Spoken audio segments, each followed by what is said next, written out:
Chaque saison, des tonnes d'animés sortent, et vous êtes peut-être passé à côté de cet animé d'hiver 2024. Nous faisons la rencontre d'Ivy, une petite fille avec les souvenirs fragmentés de sa vie antérieure. À 5 ans, après son baptême, sa vie change radicalement.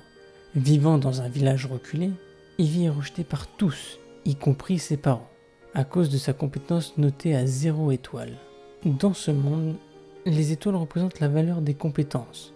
Ivy, malheureusement, n'a aucune étoile pour sa compétence de dresseuse et est considérée comme incompétente.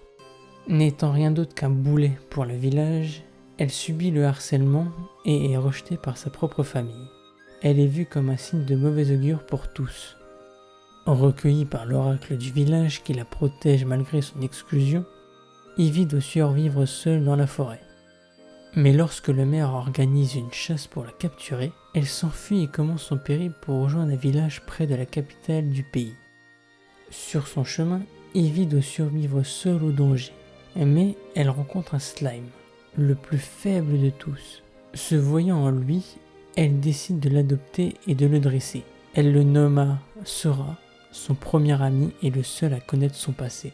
Pour survivre seule, Ivy évite le danger, chasse de petits animaux et vend son butin.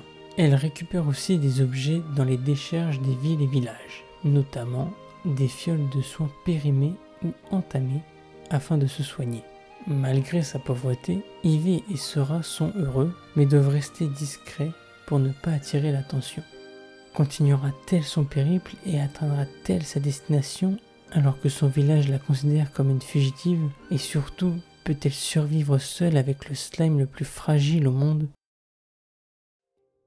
Cet animé sorti en hiver 2024 compte 12 épisodes, réalisé par le studio Masqué et est diffusé sur Crunchyroll en version originale et française. Parlons du studio Masqué.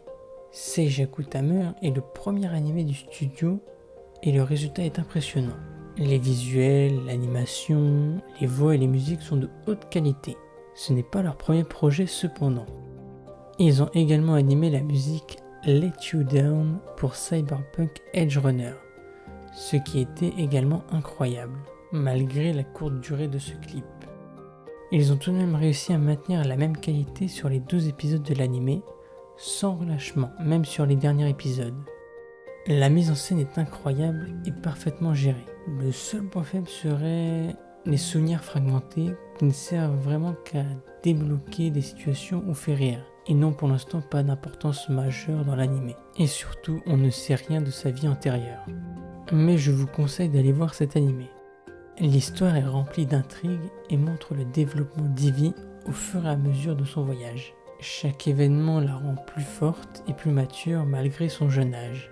Si vous voulez découvrir ses péripéties et plonger dans cet univers incroyable, je vous le recommande vivement.